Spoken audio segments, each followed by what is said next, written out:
Dando início a esse nosso seminário sobre casuística ufológica, ou seja, discussões dos principais casos de ufologia ocorrido no mundo e no Brasil até os dias de hoje. Bem, a ufologia a nível internacional, o estudo da ufologia, ela começa basicamente assim. Primeiro vamos tentar entender o que significa a palavra UFO. Logia, todo mundo sabe, é estudo dos UFOs. Então, a palavra UFO, ela, na verdade, vem de uma sigla, de uma abreviatura americana, usada pela Força Aérea Americana, que significa Unidentified Flying Object, ou seja, objeto voador não identificado. Isso que significa. Tá ok?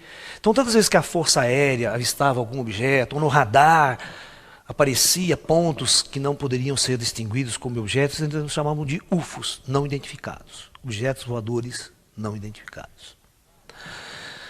Nós dividimos a ufologia, para efeito de estudo, em 4 áreas. A primeira área para se estudar ufologia nós chamamos de arqueoufologia. A arqueoufologia, ela vai estudar a presença extraterrestre ao longo de toda a história da humanidade. Desde a pré-história, onde você analisa pinturas rupestres, e você tem, assim, na pré-história humana, desenhos estranhos, desenhos de discos voadores. Existem desenhos de discos voadores em pé. Tá? Objetos voadores e tal, que os povos pré-históricos pintavam em suas cavernas, pintavam em alguns locais. Então, desde aquela época, passando pela Mesopotâmia, sabe, passando pelos sumérios, pelos babilônicos, estudando os povos maias, por exemplo, aparição, contato dos povos maias com seres inteligentes das estrelas. Vocês vão ver que isso explicaria grandes avanços que certas civilizações tiveram ao longo da história. Um conhecimento profundo de astronomia, de matemática, conhecimentos incríveis que poderiam se supor que teriam vindo de um contato com inteligências mais avançadas. Textos muito interessantes existem nos sumérios babilônios, aquelas tabuinhas, né, escritas cuneiforme, escritas com cunhas, né? Então, existe um relato muito grande do contato com seres gigantes das estrelas, tal. Todos os povos da antiguidade relatam contatos com civilizações inteligentes do espaço, ao longo de toda a história humana. E na história moderna, que não poderia ser diferente. Então, nós temos na Bíblia, por exemplo, grandes relatos sobre a aparição de discos voadores. Ezequiel viu a roda, isso aqui, que você pode entender que aqueles profetas antigos, que eles viram e o que eles entraram em contato não era nenhum deus, do jeito que a gente considera deuses, né? Inclusive o Eric Von Däniken, que escreve um livro famoso, e tem até um documentário nas locadoras, vocês podem pegar, que é exatamente sobre arqueofologia, né? Que eles chamavam, eram os deuses astronautas? Aquela interrogação. Ou seja, todos os povos do passado, com a cultura primitiva que tinham, quando entravam em contato com civilizações muito inteligentes, que vinham do céu, voando em naves espaciais, geralmente poderiam ser considerados deuses para aqueles povos primitivos, né? Então, esta é a arqueofologia, e a arqueofologia ela vai exatamente até 1947. Em 1947, acontece uma grande aparição de UFOs no mundo, tá? Uma grande aparição de UFOs no mundo, e em 1947 vai ser inaugurada a ufologia moderna. Nós vamos chamar da era moderna dos discos voadores, chamada era dos discos voadores. Hã? Existe um comandante americano, né, que estava sobrevoando os Montes Rainiers em Washington, nos Estados Unidos, quando ele viu ao lado do seu avião uma revoada com 9 objetos que ele descreveu como sendo não discos voadores, mas flying saucers, segundo a nomenclatura deles, ou seja, a tradução pires voador. Então, ele dizia assim, que era como se fosse um pires com uma xícara emborcada em cima aqui. sabe? Então, quando isso veio para o Brasil, foi mal traduzido, foi traduzido como disco voador. Os americanos falam flying saucers, os pírios voadores. Os argentinos, os de língua espanhola, falam platillos volantes. Interessante, né? Ai, ai. Então, é muito interessante que a partir dessa data, a partir deste ano em específico, iniciou-se uma grande onda de aparição de discos voadores em todo o planeta. Todo o planeta. É como se, a partir desse ano, as forças estelares resolvessem mostrar-se mais intensamente para toda a humanidade Terra, mostrando que eles estão presentes.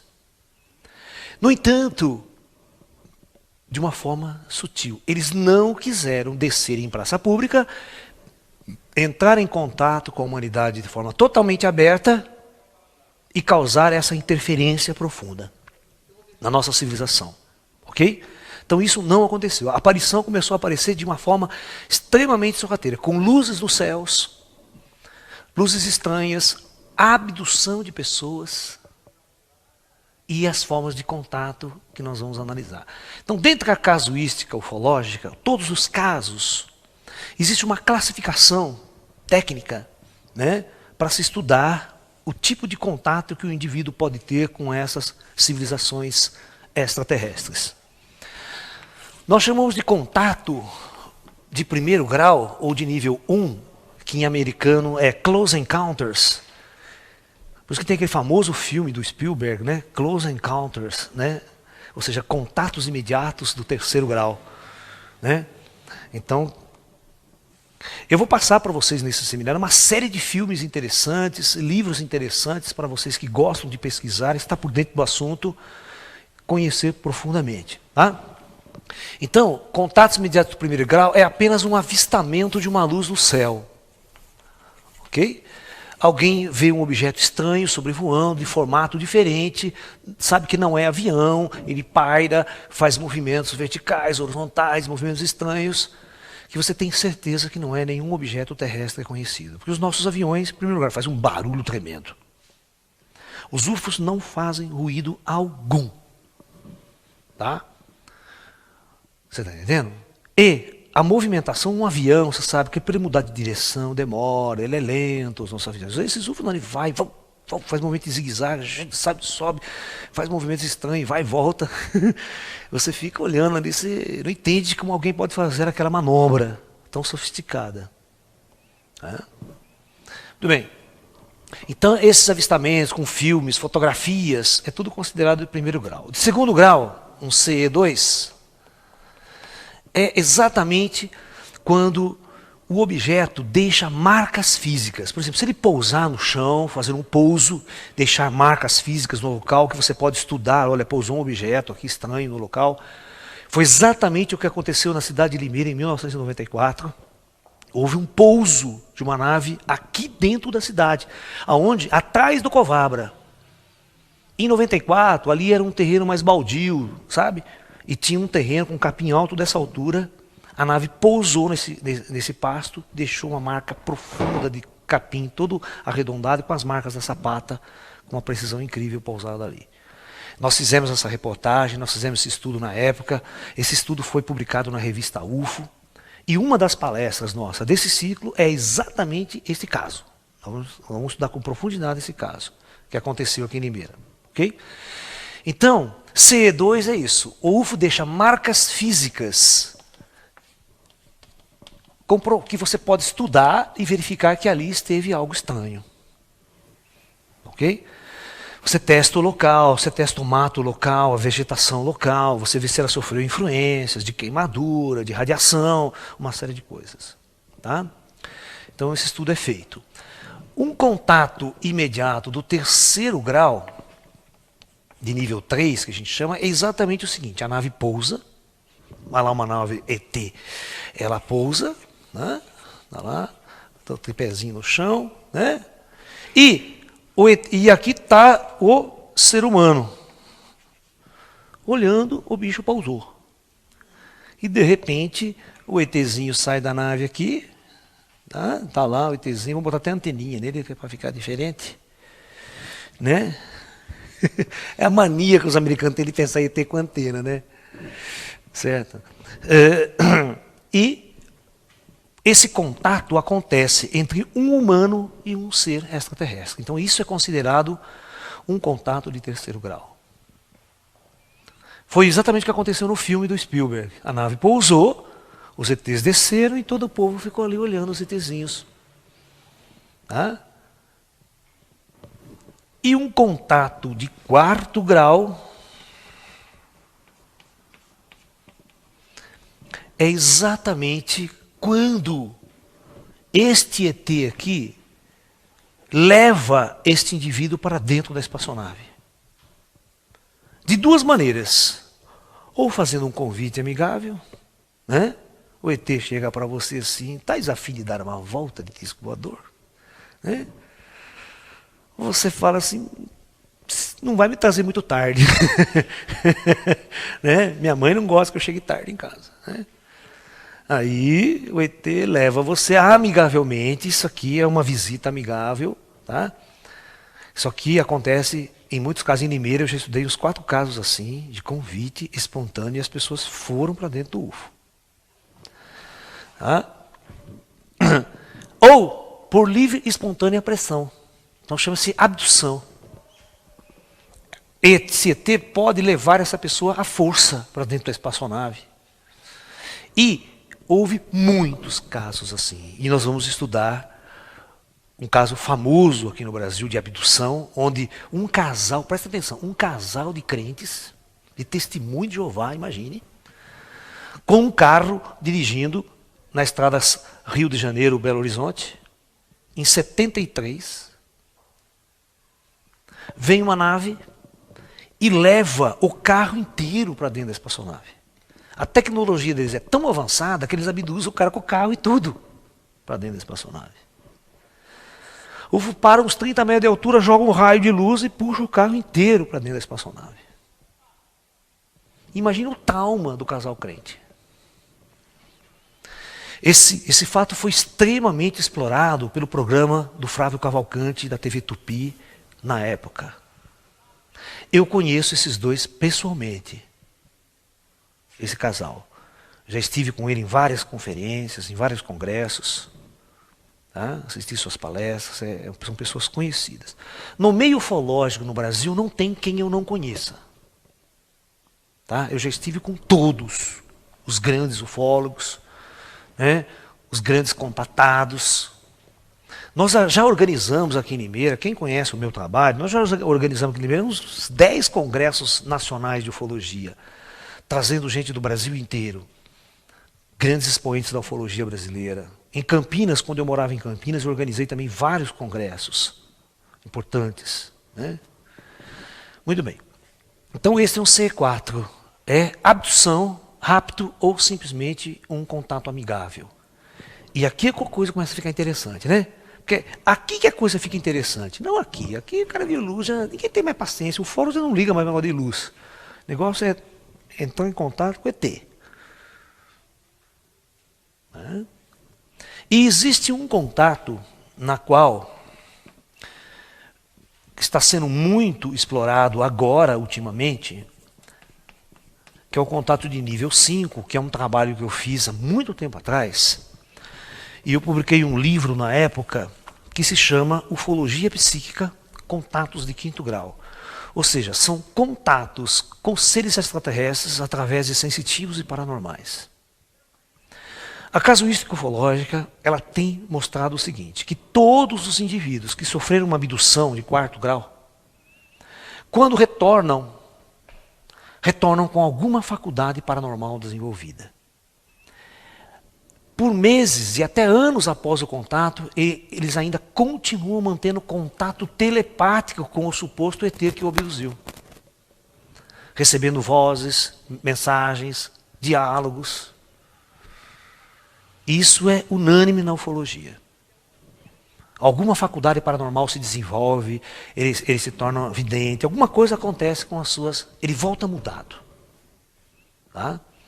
Então nós fizemos um trabalho muito grande na época com os sensitivos, com paranormais, né? Que tem épocas que eram da linha espírita, e a gente pegava esses sensitivos e começava a investigar na área ufológica. Tá? Então, muito interessante.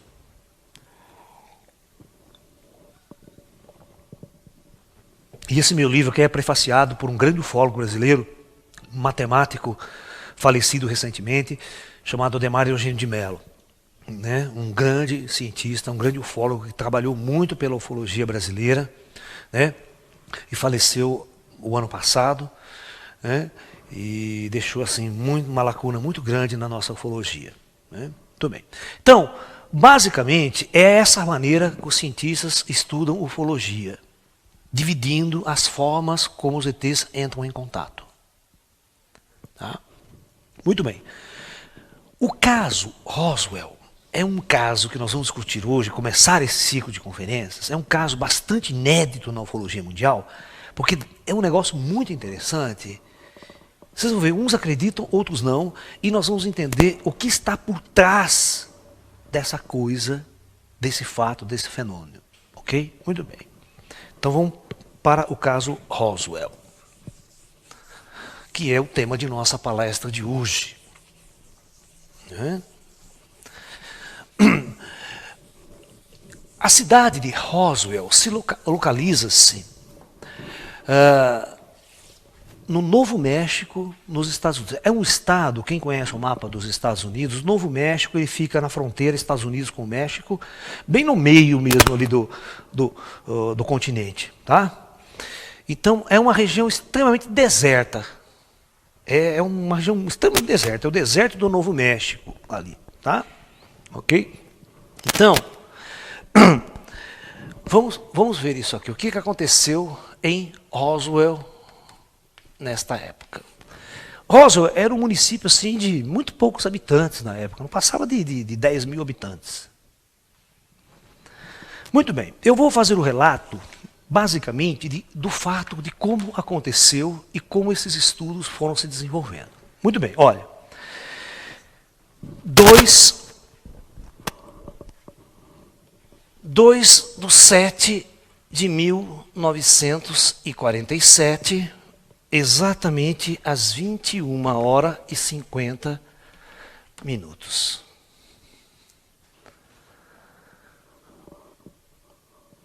Um casal, o Wilmot, ele vê um grande objeto oval descer, queimando na atmosfera. Aquele objeto veio queimando e passou. E foi embora. Um rancheiro, chamado Mac Brazel, que vai ser um dos... Ele ouve uma grande explosão distante ao longo de sua fazenda. E um clarão.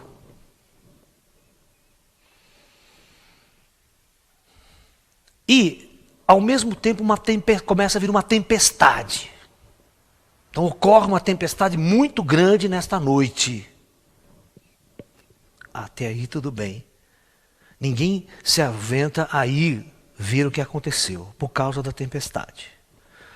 Mas no dia seguinte, na quinta pela manhã, aqui é uma sexta-feira, desculpe, aqui é uma quarta-feira.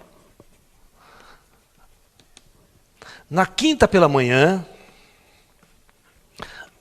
às 8h exatamente, ele pega o cavalo dele e sai e vai até aquela região onde houve a explosão. E ele encontra, esse fazendeiro, segundo ele, uma área de aproximadamente uns 4 quilômetros quadrados, cheia de destroços. Cheia de destroços no chão. E ele pega um monte desses objetos e leva para a fazenda, que ele pode levar, ele vai com uma carroça dele depois lá, ele pega até um pedaço de 3 metros de comprimento, e disse que tinha umas folhas parecendo de papel, mas era um papel alumínio, que ele descrevia assim, que ele amassava e aquilo voltava à perfeição novamente. Um monte desse material espalhado pelo chão. E existia também um bastão, alguns retorcidos e alguns retinhos, mas tinham as inscrições totalmente, pareciam hieróglifos indescritíveis.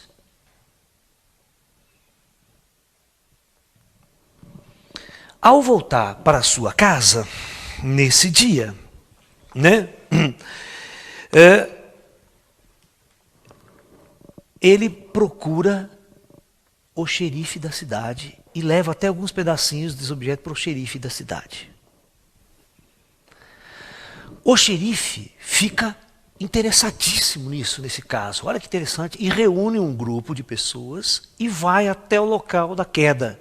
Ele fala, pode ser que caiu um avião, caiu alguma coisa, tem sobreviventes, vamos lá, todo mundo. Só que quando eles chegam neste local, não há mais nem um destroço no local. Só havia uma área petrificada, tipo assim, vitrificada. Ninguém consegue entender. Mas ainda bem que ele pegou aquele resto daquele material. Ok? Muito bem. O xerife resolve comunicar à Força Aérea sobre o caso. Como se a Força Aérea já não estivesse sabendo de tudo. Mas ele comunica à Força Aérea e a Força Aérea manda um major que é conhecido como Jesse Marcel. Esse vai ser um grande protagonista, né? Inclusive do filme. Quando vocês forem assistir o filme Roswell, que tem um filme específico sobre esse caso, né? Vocês vão ver esse major Jesse Marcel vai aparecer muitas vezes na história. Então esse Jesse Marcel, presta atenção nos detalhes. Tem um detalhe que as pessoas escrevem, que aí o Laércio, a partir desses detalhes, eu vou tirar as minhas conclusões técnicas e científicas do negócio. Porque como cientista, eu sei o que eu procurar. Inclusive na época, que instrumentos que eles levavam nas mãos. Não se esqueçam que a época era uma época de início da Guerra Fria. Os Estados Unidos tinham explodido sua primeira bomba atômica na Segunda Guerra Mundial, e o campo de provas era exatamente a 150 quilômetros desse lugar. Los Alamos ficava exatamente nessa região. Uma das bases secretas, mais secretas dos Estados Unidos. E não se esqueça, os Estados Unidos estava altamente traumatizada com os russos, porque os russos tinham roubado todos os planos da bomba atômica por espionagem. Olha, um tremendo projeto altamente secreto americano, durante a Segunda Guerra, o projeto Manhattan, ele foi totalmente roubado por espiões russos. E nessa época, então, os americanos estavam fazendo pesquisas mais secretas na área ainda, com bombas H depois, bombas mais sofisticadas, e esse projeto, obviamente, ele era cercado de sigilo. Por isso nós vamos fazer essa ponte entre o que aconteceu em Roswell e toda a pesquisa nuclear e, inclusive, as famosas pesquisas com foguetes V2 trazidos da Alemanha. Tá? Aí vai estar a chave de muitas explicações e muita coisa estranha. Muito bem. Então esse Jesse Marcel, ele vai, observa os objetos lá na cidade, que o cara tinha levado para o xerife, e ele já comunica ao Pentágono, fala, não, os caras têm um material aqui. O que eu faço? Aí ele leva até o fazendeiro vai até a fazenda que tinha guardado mais objetos lá no barracão dele lá. Ele tinha catado no dia anterior. O que acontece é que ele já chega com o equipamento Geiger. Presta atenção, ele chega com o equipamento Geiger. Ele pega esses equipamentos e vai tentar medir se tem radiação. O Geiger é um aparelho para medir se o objeto está radioativo. E ele verifica que não há nenhum tipo de radiação. Isso já cheira uma coisa estranha. Presta bem atenção. Se você está pesquisando a queda de um balão, Se você está pesquisando a queda de um avião, para que você vai usar um contador Geiger? Usem a inteligência. Nenhum avião, principalmente na época, que nem a jato tinha direito desenvolvido, levava tecnologia nuclear. A tecnologia nuclear é uma tecnologia em franco desenvolvimento ainda. Então, para que o cara vai medir se aquele objeto tem radiação? De dois, uma. Ou achavam que era algum protótipo russo, ou realmente eles estavam pesquisando um objeto totalmente desconhecido por eles.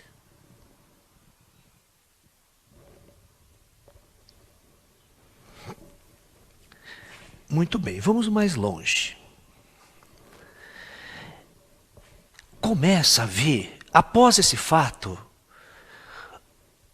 acontece que esse xerife e esse fazendeiro vai dar uma entrevista na rádio local.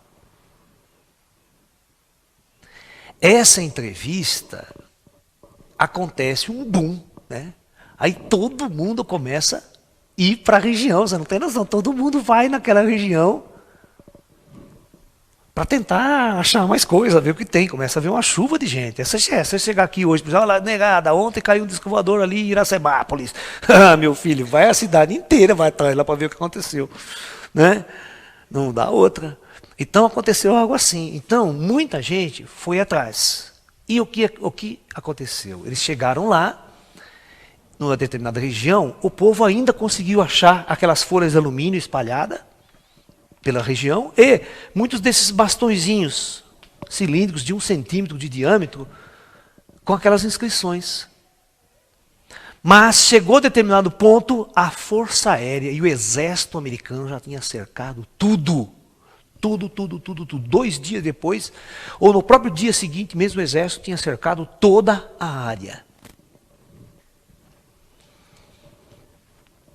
Na verdade, vou encurtar a história para vocês, para depois a gente entrar numa discussão, que é o que interessa para nós aqui.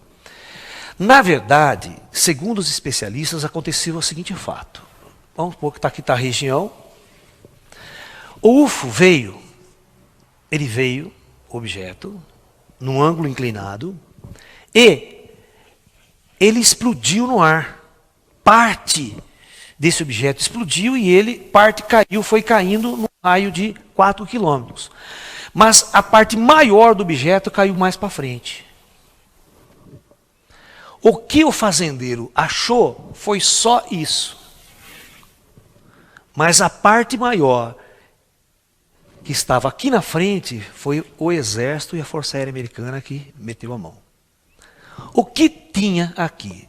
Que depois vai ver um puta desmediço, um desmente aqui, um desmente ali, outro fala lá, outro fala aqui, você está entendendo? Começa a ver uma política de desinformação. Mas, sutilmente, aqui conta a história, inclusive pessoas, soldados que morreram já, e no leito de morte, revelou para amigos e parentes o que realmente tinha acontecido aqui. E isso deixou mais pano para manga ainda do fato. O próprio Major Jesse Marcel, antes de morrer, ele relata algumas coisas da época. Aqui teria caído o corpo maior da nave, onde teriam 3 corpos de extraterrestres mortos, 3 ETs mortos, e um capturado vivo.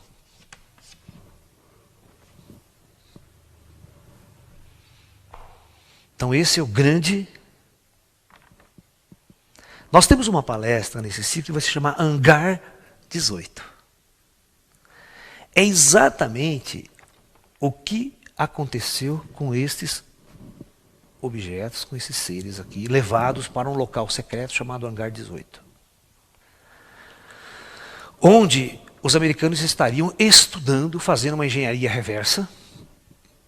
Engenharia reversa, não sei se vocês sabem o que é, você pega um objeto totalmente desconhecido, tenta entender como é que ele funciona. Desmontar ele peça por peça, para tentar entender como é que funciona essa tecnologia. Ok? Muito bem.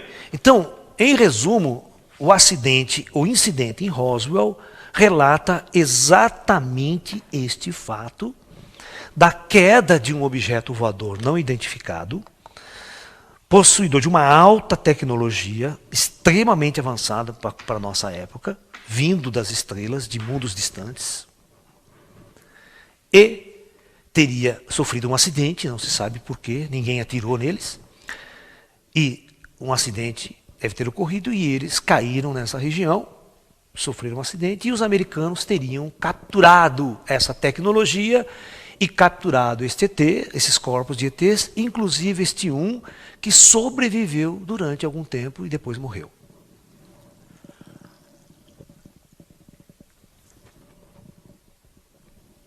Mas tudo isso está dentro da chamada política de acobertamento americano. Foi verdade? Isso realmente ocorreu? O que ocorreu em Roswell? Então nós vamos analisar aqui duas grandes possibilidades. Tá? Duas grandes possibilidades. Primeira possibilidade, realmente caiu um objeto voador, um UFO, com ZTs e foram capturados pelos americanos. Essa é uma possibilidade. Outra possibilidade, tá? O que caiu lá? Porque o acidente houve, porque o povo viu alguma coisa cair. O povo pegou objetos estranhos. Ok? Então uma explicação tinha que ser dada. Aí a Força Aérea veio e falou, olha, o que caiu foi um balão meteorológico, foi um balão assim, assim. As explicações veio das mais diversas possíveis, na tentativa de fazer com que o público não se interessasse mais pela questão UFO, OVNI. O governo americano não podia afirmar para o grande público que eles tinham capturado um OVNI. Vocês vão entender por quê. Nós temos uma palestra aqui especial sobre acobertamento militar. Por que que os militares acobertam esses casos no mundo inteiro?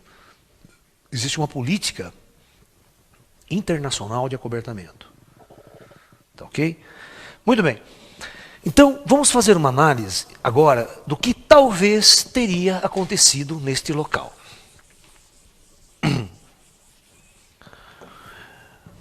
Vamos lançar a hipótese de que não foi um disco voador, que foi um objeto terrestre que caiu ali, de nossa tecnologia humana da época. Essa é uma grande possibilidade. Primeiro, vamos lá. O local do Novo México, aquele deserto do Novo México, era um local, era um campo de provas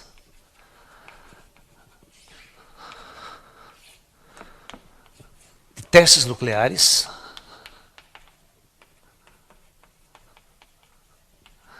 e algo que muito pouca gente sabe ou não comenta quando vai se falar do caso Roswell, é que existia uma base da Força Aérea chamada base de Andrews, que fica mais ou menos 200 quilômetros de Roswell.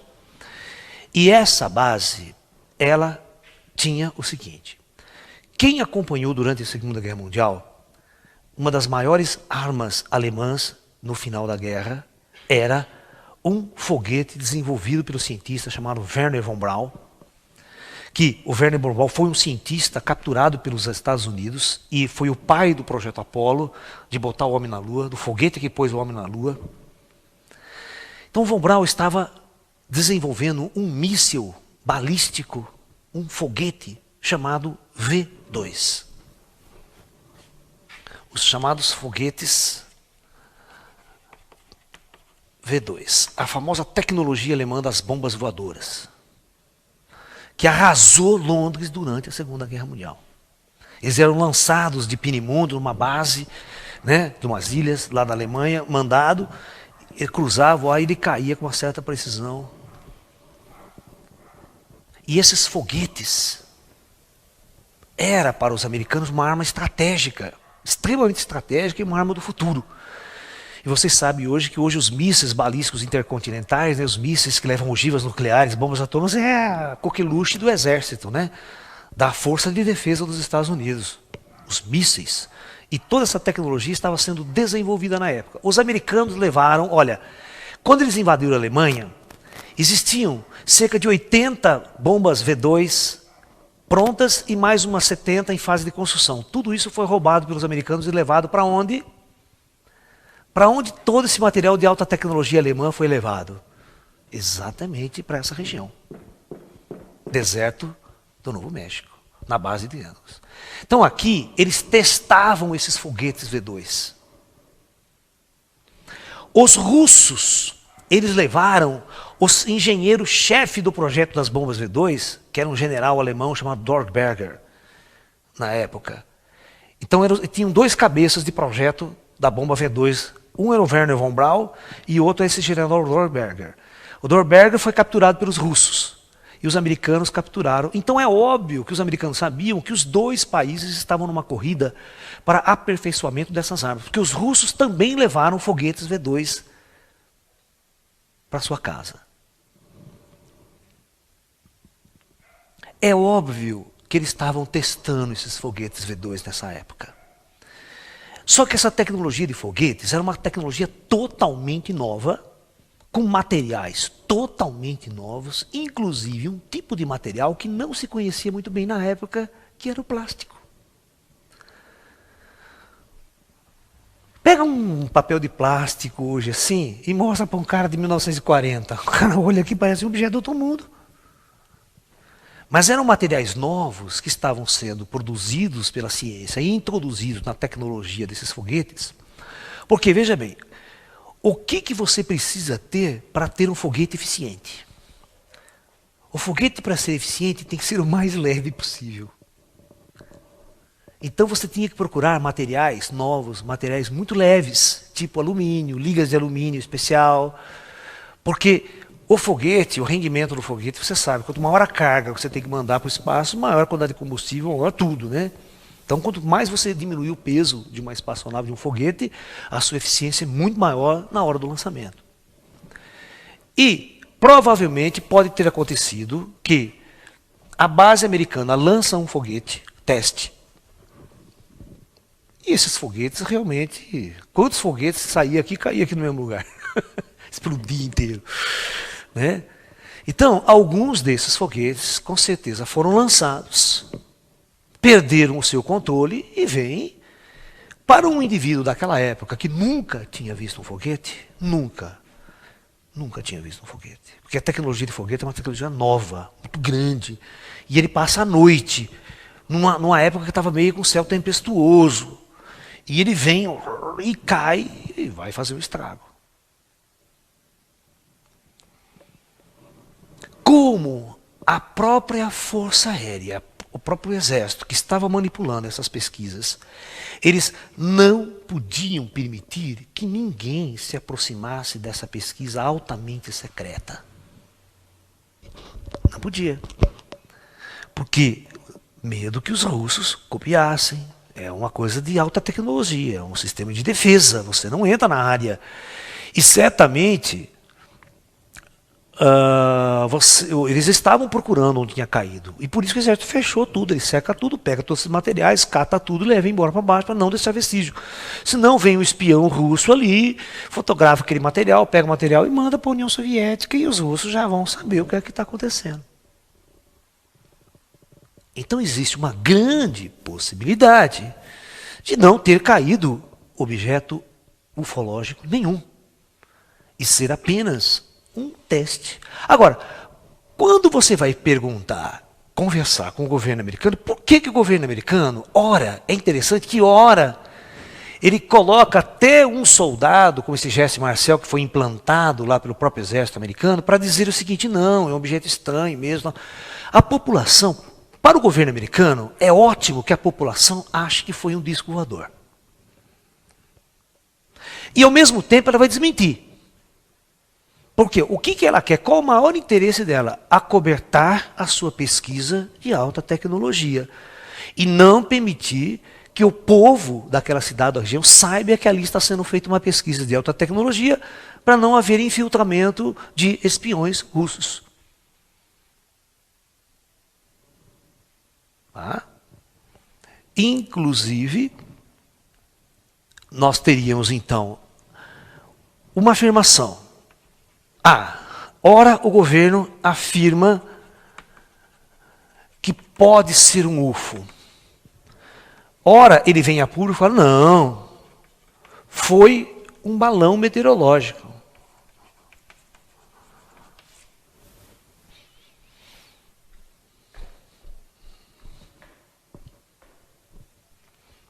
Ele não quer nem aventar a possibilidade de ter sido uma V2. Ele poderia falar, não, nós estamos fazendo teste com foguetes aqui, e um de nossos foguetes. Se ele falar isso, vocês acreditam que a população ficaria tudo mais tranquila? Ah, não é disco voador, coisa nada. Mas ele também não pode falar que é uma V2. Durante, por exemplo, o Projeto Manhattan, olha que louco, o Projeto Manhattan, sabe quantas pessoas trabalhavam para o Projeto Manhattan? O Projeto Manhattan, para fazer a bomba atômica americana, trabalhavam cerca de, prestem atenção, 1.300.000 pessoas trabalhavam para esse projeto. Vocês acreditam que os Estados Unidos construiu no meio do deserto uma cidade com 300.000 habitantes? Construiu, em 2 ou 3 meses. E botou 300.000 pessoas trabalhando numa fábrica de produção de urânio. E todo trabalhador que trabalhava nessa fábrica, quando ele saía para visitar os parentes, o pessoal perguntava, o que vocês fazem lá? Ah, nós fazemos parafuso, não sei para quê. Ah, nós fazemos... Mas jamais falavam que estavam fazendo algo. O serviço era tão secreto, porque o cara trabalhava numa peça, ele não sabia o que estava acontecendo no todo. Ele montava uma fábrica aqui, outra lá, e cada um fazia parte do projeto. Só os grandes engenheiros e cientistas que juntavam tudo e que sabiam o segredo total do que se estava sendo feito. Então, toda a pesquisa de alta tecnologia da época era feita assim. Nem um próprio funcionário que trabalhava num setor sabia o que estava sendo feito. Porque o cientista, ele chega assim para você, coordenador do projeto, ele pega um grupo de engenheiros e fala assim, olha, engenheiro, vocês não precisam saber o que vocês estão fazendo. Vocês vão fazer isso para mim, ó. Eu quero que vocês projetem isso para funcionar desse jeito. Mas para que serve? Não interessa. Façam, descubram isso para mim. Mas eles estavam fazendo parte de um projeto maior. Mas o projeto maior, todo, os indivíduos não podem saber o que está acontecendo. É assim que funciona um projeto secreto. Por isso, neste caso, pode ter ocorrido, sim, um teste com um foguete. E este foguete poderia estar levando uma ogiva nuclear de teste. Uma outra possibilidade. Os americanos fizeram muitos testes de lançamento de ogiva nuclear na atmosfera terrestre. E eles poderiam estar fazendo um teste de lançar um míssil com uma ogiva nuclear numa certa direção, e isso explodir. E houve falha no míssil, e a bomba não explodiu, e por isso que o G.S. Marshall, a primeira coisa que ele foi lá foi ver se tinha radiação no local. Vocês estão entendendo? Por que ele levou o contador Geiger para medir? Por que ele tinha o contador Geiger dele no carro? Porque ele não foi para a base da Força Aérea buscar o contador Geiger. Ele já estava com o contador Geiger no carro. Isso significa que ele estava buscando vestígios de material radioativo que tinha caído naquela região. Então isso pode explicar uma série de fatos que não teria sido um UFO. O mais interessante disso tudo, que recentemente... Então veja bem o que significa para a opinião pública mundial, principalmente para a Rússia, e a opinião pública russa, e qualquer outro governo inimigo dos Estados Unidos, grande inimigo, esses caras ficarem sabendo que os americanos detêm uma nave extraterrestre com tripulantes. Vocês não se esqueçam que isto é uma das maiores descobertas tecnológicas e científicas da história da humanidade.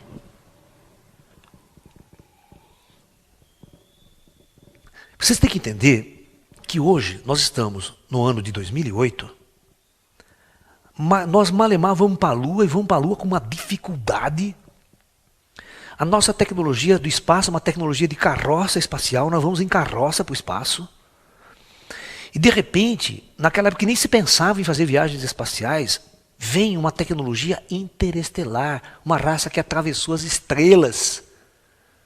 Isso nós só vamos conseguir daqui a 2, 3 mil anos no futuro, e olha lá.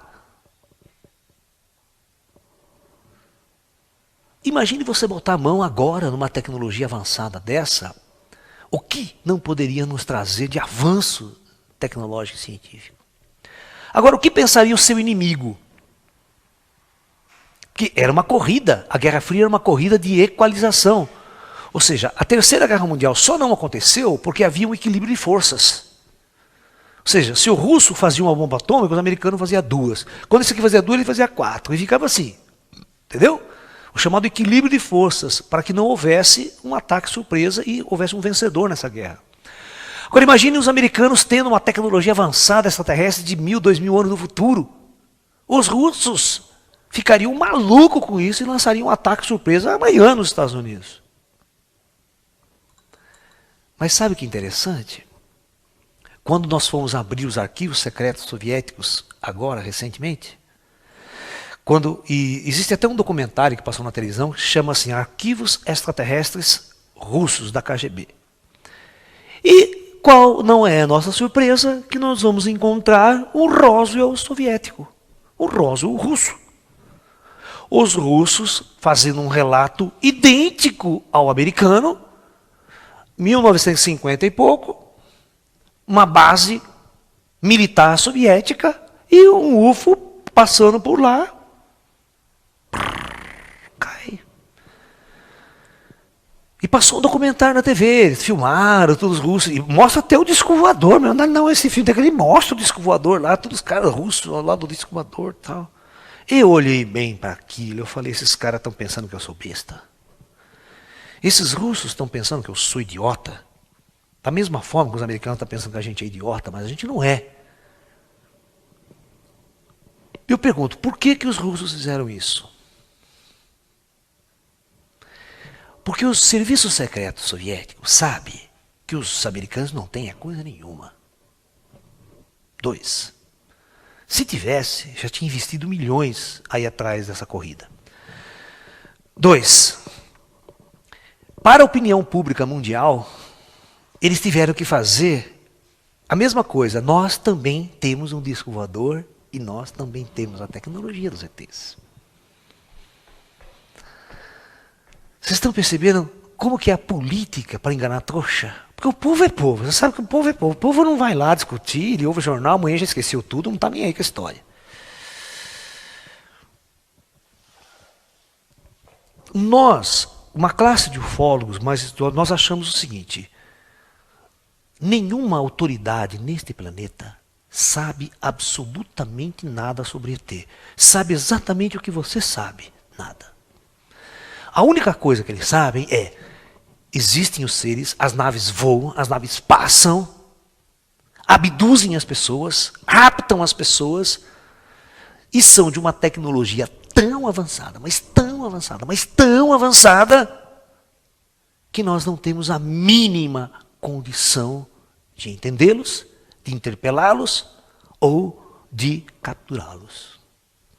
Eles atuam da forma que eles querem.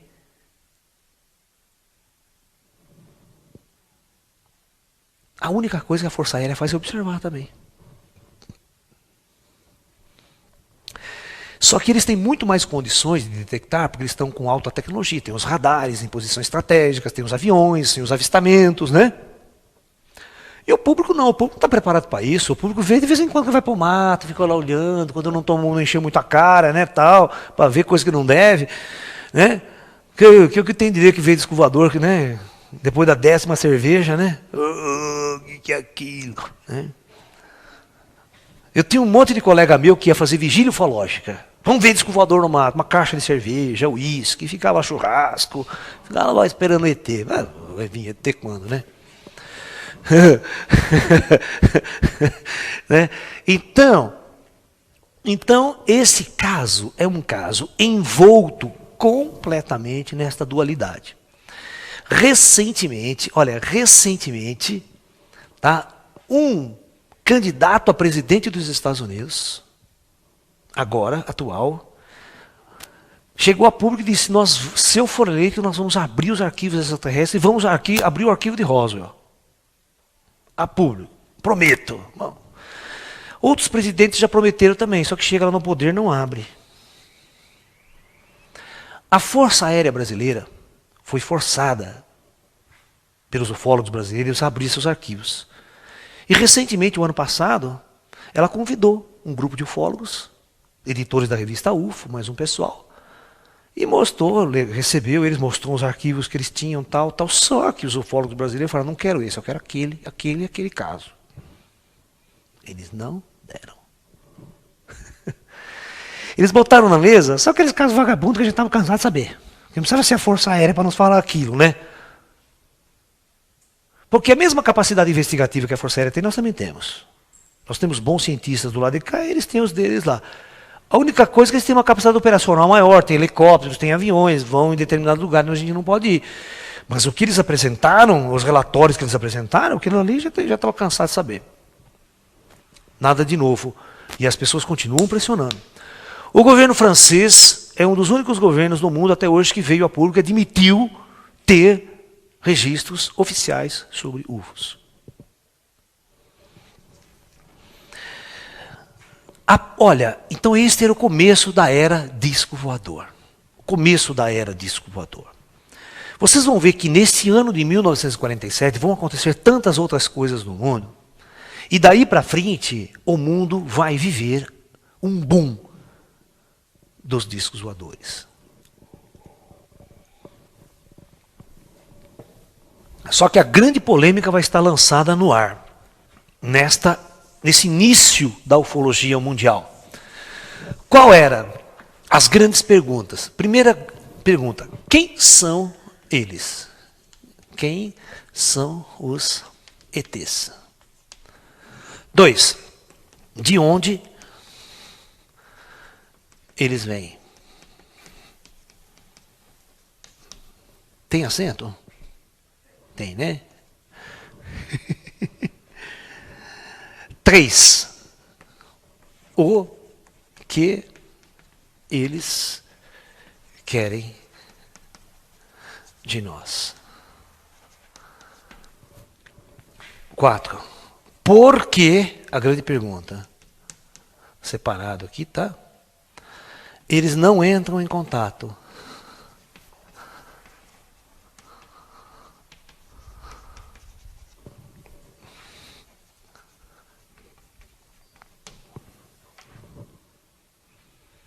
Porque eles não querem entrar em contato com nossa civilização. Ou seja, eles estão aqui.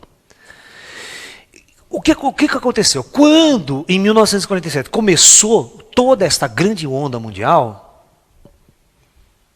o mundo ficou dividido. As autoridades se recrudesceram e sempre negaram a existência. Não, vocês viram balão, vocês viram o planeta Vênus, vocês viram não sei o quê. E sempre as autoridades militares e governamentais, não, esse não existe. No entanto, não adiantava negar, porque eu, Laércio Fonseca, eu sou um cientista, eu sei o que é UFO, eu sei o que é uma nave, ou seja, eu sei o que é planeta Vênus, eu sou astrônomo, eu sei tudo que tem no céu. Eu sei o que é um avião. A gente não é burro, a gente sabe que o fenômeno está aí, que as pessoas estão sendo abduzidas, que está acontecendo no mundo inteiro. Não adianta você acobertar. O fenômeno é real, ele está aí. Então o que acontece? Tudo que se veio a público em termos de casos ufológicos veio através de grupos amadores ou de pesquisadores amadores que iam investigar, traziam os fatos e colocavam na mídia. E todas as vezes que esses ufólogos amadores colocavam um fato na mídia, quando uma autoridade era consultada, não sei do assunto não. Isso aí pode ter sido... E tinha o diz que me diz, e ninguém colocava a mão no fogo para afirmar. Mas tem um caso brasileiro muito famoso aqui, que é chamado A Noite dos Discos Voadores, onde o próprio ex-ministro da Aeronáutica, na época Osiris Silva, dirigindo um avião, tá? pilotando um avião e muitos aviões de carreira avistando esse UFO, o radar detectando, e foi comunicado para o Osiris, que estava pilotando um avião, que existia um objeto, e ele relatou o objeto, ele viu o objeto, relatou para a torre, e quando ele pousou, ele deu entrevista para a Rede Globo, dizendo, não, eu realmente vi e persegui esse objeto. Então, gente, não é, você não pode chegar e falar isso é bobagem, dar risada no cantinho, isso é uma coisa séria. Vocês têm que abrir a cabeça e perceber que vocês não moram num planeta que é isso aqui em relação ao universo. Vocês têm que levantar a cabeça para o alto e ver que tem bilhões de estrelas aí. A possibilidade de vida muito mais inteligente. Porque, gente, burra do jeito que a humanidade é e atrasada como a nossa civilização é, vai ser difícil ter uma igual lá em cima. Porque para chegar aqui e nos visitar, pode ter certeza que tem que estar milhões de anos à nossa frente. Em termos de visão de tudo. Né? Na década de 50, então, no início da década de 50, começou uma coisa. As pessoas passaram a ter pânico, viver em pânico, medo de ET. E exatamente nesta época vem o Orson Welles, né? E bota aquela novela no ar, Guerra dos Mundos. Né? A invasão marciana, os ETs vão invadir. Aí veio o pânico, o medo de quem são os ETs? Eles querem invadir a Terra? Isso aqui deu tema para milhares de filmes classe A, classe B, classe C americano, né? Maior de todas as bobagens foram introduzidas com relação aos ETs. Então, a gente tem que tomar muito cuidado, porque existe uma opinião pública muito primitiva, muito tosca, lançada em toda a mídia sobre extraterrestres. E existe uma verdade oculta sobre as inteligências extraterrestres que ninguém quer revelar. Nenhum governo tem a coragem de revelar tal fato. Tá? Nós vamos discutir numa conferência o porquê disso, o porquê que os governos escondem. O que acarretaria se os governos liberassem tudo o que sabem sobre extraterrestres? Aí vocês vão entender por que eles não liberam esses conhecimentos publicamente. Né? Eu vou contar um caso para vocês. Eu já fui convidado para fazer conferências ufológicas, não por uma, por várias vezes, aqui no Exército de Campinas, dentro do Exército, na escola de cadetes. Eu tinha um grupo ufológico que um capitão do Exército participava, um capitão do Exército ali. Aonde eu ia, ele ia junto. Ocultamente o Exército tinha um interesse terrível por isso. Eles queriam saber tudo o que eu sabia, porque eu era um físico, falando sobre essas coisas. E vou contar uma coisa interessante. O ano passado, o coronel do Exército me convidou para fazer uma conferência especial sobre ufologia e física quântica, que era um material novo que eu tinha desenvolvido nessa área, que é esse meu livro aqui, olha. Física quântica e ufologia, que é uma abordagem altamente científica, nova, moderna, sobre ufologia. Eu falei, não, tudo bem, eu aceito, né? Com o maior prazer, eu vou aí e faço a conferência para vocês, né? Eu tinha uma amizade muito grande com eles. Não sei como nem porquê, essa minha palestra caiu na boca de alguém de fora. A Rede Globo me liga. Professor, o senhor vai fazer uma palestra no Exército? Ali, e já tinha aquele caso Varginha explodido já, né? Que o Exército tinha capturado ET, tinha capturado uma nave, tinha levado para o Exército de Campinas, para Unicamp. Lembra a história do ET de Varginha? O famoso caso do ET de Varginha. Eu falei, eu fui convidado, né? Agora eu não sei se eu tenho autorização para estar falando para vocês. Eu acho melhor vocês ligarem diretamente para lá. Bom, resultado, o coronel me liga, presta atenção, o coronel me liga assim, professor, olha, infelizmente nós vamos ter que cancelar sua palestra aqui. Porque ligou mais de 300 pessoas aqui no Exército, do Rio de Janeiro, do Brasil inteiro, querendo vir participar dessa palestra. E ligou televisões de todos os lugares, querendo vir participar dessa palestra. Infelizmente, isso vai comprometer alguma parte, e aí nós vamos, o comando superior mandou a gente cancelar. O que tem por trás? Grande coisa que vai a mídia, que vai todo mundo, né? Até bom propaganda para o Exército, né? Mas o que eles querem esconder? O que eles têm por trás? Né? Então acontece isso. E estava tudo certo, hein? Eles cancelaram um dia antes. E eles marcaram essa palestra 3 meses de antecedência comigo.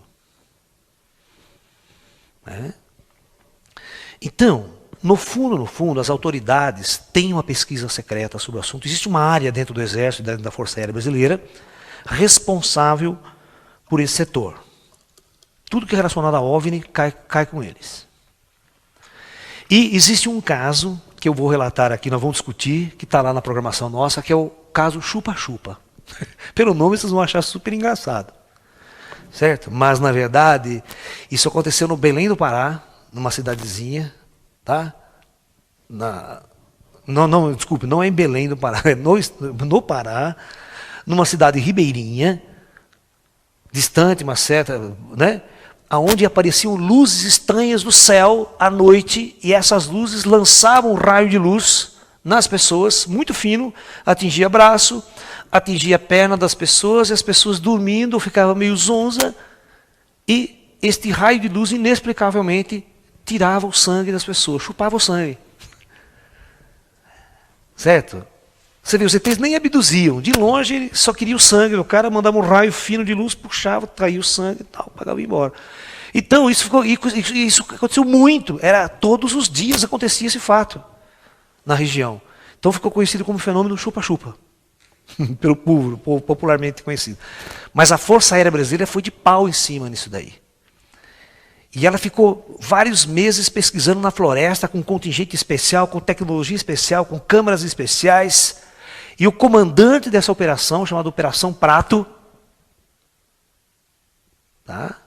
Recentemente, antes de se suicidar, olha, antes de se suicidar, ele se suicidou, ele veio a público, chamou a revista UFO e deu uma tremenda entrevista sobre o que eles fotografaram, o que eles viram lá. E 1 mês depois da entrevista, ele se suicida. Ah, é isso que nós vamos estudar aqui. Tem alguma coisa estranha no ar? Por que eles não querem que a gente saiba certas coisas que estão realmente acontecendo? E vocês vão ficar espantados. Vocês falam, foi lá nos Estados Unidos, Laércio. Foi lá no Pará. Quando eu começar a contar o que aconteceu aqui em Limeira, onde vocês moram. E a qualquer momento, qualquer um de vocês pode ser abduzido, pode passar por experiências ufológicas. É só os ETs invocar com vocês. Gostar, for com a tua cara. É ou não é verdade, João? É. Quem procura, acha. E nós procuramos. E nós já ficamos... Eu já fiquei numa situação... Uma vez fui eu e 2 amigos pro mato, sabe, 9h30 da noite, aqui, no meio do canavial, de repente o treco vem balançando o canavial, e aquele treco em cima de você, você não sabe o que você faz, você corre, você fica, ou chama por Deus.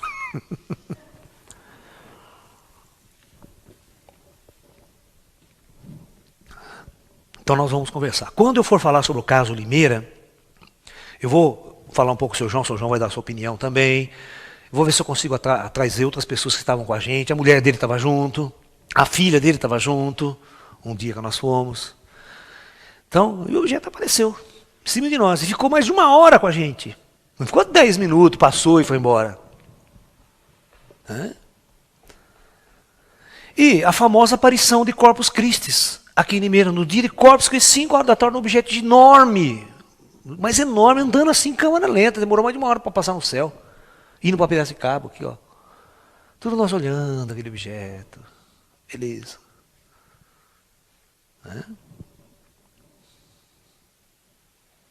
Então é isso. O que aconteceu em Roswell? Opinião minha, pessoal. Eu não acredito que os americanos capturaram ETs. Vocês se lembram, há um tempo atrás, que a Rede Globo foi exibir no Fantástico uma cirurgia, uma autópsia feita no ET? Foi famosa no Brasil inteiro, no mundo inteiro. Foi exatamente no caso Roswell. O ET era desse caso Roswell. Mas depois se verificou que o filme e tudo era uma grande fraude. Não passou de... Porque, veja bem, os americanos são expert em estúdios cinematográficos, certo?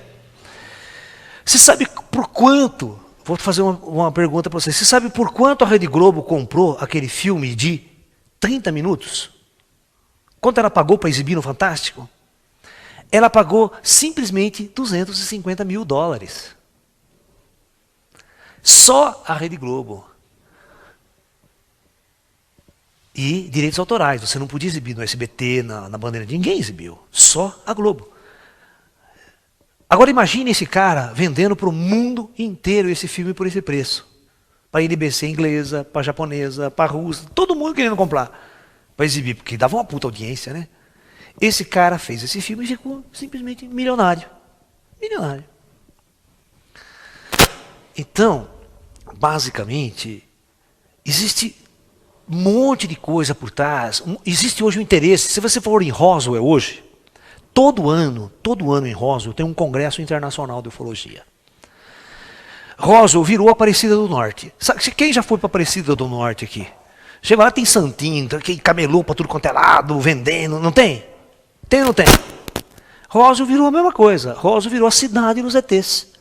Você vai lá, tem barraquinha vendendo souvenir, vendendo coisa de ET, de tudo quanto é lado, virou a cidade dos UFOs. Então, o prefeito da cidade, aquela cidade é uma cidade esquecida no meio do deserto, a cidade que tem pouco mais de 15, 20 mil habitantes, num evento como esse, chega a atingir 100, a cidade que vai de turista. Então é óbvio que o cara não quer perder essa boca turística, essa boca de grana que entra na cidade. Então eles ficam alimentando o tempo todo, todos os anos, essa questão. Nos Estados Unidos foram publicados até hoje mais de 10 livros específicos sobre o caso Roswell, profundo, às vezes as pessoas descobrindo coisas mais modernas, fatos novos, e vem à tona. Se você entrar na internet, você sempre vai acompanhar essas questões. Se você acompanhar este site também, oficial da revista UFO, né, que é www.ufo.com.br, que é uma revista nacional brasileira, casuística, que há mais de 20 e tantos anos já está no mercado, com publicações, você vai ter sempre material envolvido com ufologia, o que está na mídia aí. Né? E existem muitos blogs de discussão, muitas salas de debate, discussão sobre ufologia na internet também, vocês podem participar. Tá? E a minha opinião pessoal é que os americanos não têm nenhum ET capturado. Não tem nenhuma nave capturada, porque não caiu nenhum disco voador. A tecnologia dessas raças são tão avançadas, mas tão avançadas, mas tão avançadas, que elas não cairiam desse jeito. Viajariam milhões de quilômetros nas estrelas para cair aqui na Terra. E depois outra, você acha que eles vêm sozinhos? Você acha que o ET vem sozinho? Ele vem com uma nave. Primeiro ele vem... Você tem que entender que o ET funciona assim. Uma tecnologia avançada jamais viaja para o espaço com 2, 3, 4 ETs só. Né? Vocês têm que pensar que essas raças... Se você consegue imaginar, né, a Terra daqui 200 anos... Daqui 200 anos, eles fazem os filmes Jornada nas Estrelas, né? O Spock está lá, a nave Enterprise, ano 2200. Certo? Vocês já vão pensar numa nave, mãe, altamente sofisticada, que leva mais ou menos uns 1000 passageiros lá dentro. Uma nave sofisticadíssima que viaja entre as estrelas, uma nave interestelar. Quando ela chega em órbita de um planeta para ser explorado, é óbvio que elas mandam pequenas naves menores para fazerem as suas... Essas naves estão muito distantes. Elas mandam naves menores para fazer investigação. É claro que eles não vão sozinhos. Se acontece algum acidente, uma nave cai, você imediatamente os caras já estão mandando 3 ou 4 resgates para levar isso aqui embora, porque não pode ficar aqui. Você não pode deixar material de alta tecnologia na mão de raças primitivas. Essa é uma política das próprias forças inteligentes do espaço. Então, certamente, eu, Laércio Fonseca, como ufólogo, como físico, como cientista, eu não acredito que Roswell aconteceu realmente. Eu não acredito que haja um disco voador nas mãos dos americanos. Muito menos corpos de seres extraterrestres. Existe um seriado que vai falar sobre esse assunto aqui também de uma forma velada. Quem assistiu Taken? Que passou agora na TV Bandeirantes, um seriado muito interessante sobre abdução. Taken, feito pelo Spielberg ainda, esse seriado. Um dos maiores cineastas modernos, com alta tecnologia. Os efeitos especiais, tudo. Veja como que ele coloca o ET. Eu vou mostrar para vocês o modo operante dos ETs. Aqui em Limeira, como foi a abdução? É aquilo que eu falei, o ET pode chegar, abduzir você de dentro da sua casa. Você desaparece dentro da sua casa. Como se fosse aquele teleporte da Enterprise. Já viram o Enterprise? Está lá o Spock, materializa, leva o cara daqui, vai lá e embora para a nave. E leva lá em órbita. Você está entendendo? Lá longe. Ele nem precisou descer aqui para abduzir quem ele quis. Então, nós estamos trabalhando com inteligências tão à nossa frente, que se eles quiserem abduzir alguém, ou fazer qualquer investigação sobre qualquer um de nós, eles não precisam descer um disco voador. Tá? Nós vamos estar discutindo isso mais para frente. Eu sei que cada capítulo aqui nós vamos estar analisando um ponto, e ao fim dessas 12 conferências, eu tenho certeza que vocês vão pensar diferente, vocês vão ter uma visão completamente diferente desse fenômeno, e vão se convencer de que ele é real e ele está acontecendo aqui e agora. E no futuro as coisas vão esquentar. Porque eu tenho certeza que os ETs vão aumentar as suas aparições. E mais cedo ou mais tarde a sua intervenção é secular. Existe um caso típico, olha, os ETs invadiram uma base nuclear dos Estados Unidos na Inglaterra. Eles pousaram dentro de uma base nuclear americana. Com mísseis nucleares instalados, o UFO foi lá, pousou no meio da base e o exército foi em cima, o pessoal chegou, os caras chegaram a quase colocar a mão no objeto pousado na floresta. E o objeto levantou na frente dele, pegou e foi embora. E fizeram isso dentro de uma base militar americana, baseado com mísseis nucleares apontados para a União Soviética. Então, eles entram aonde eles querem. Investiga aonde eles querem.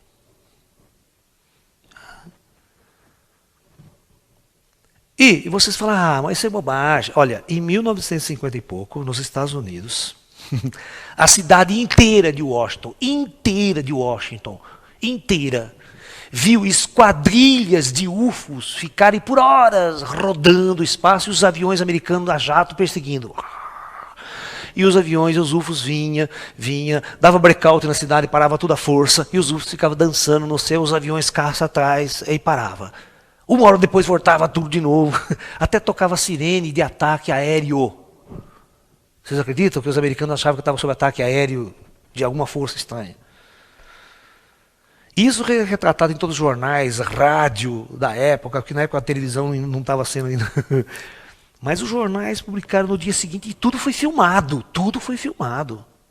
Não é uma coisa que ninguém viu. Se você for investigar, está tudo aí na sua mão, para vocês se convencerem. Tá ok? Então, por hoje é só. Desejo a todos muita paz e até o próximo capítulo aí de nossa casuística ufológica, ok? Boa noite então a todos.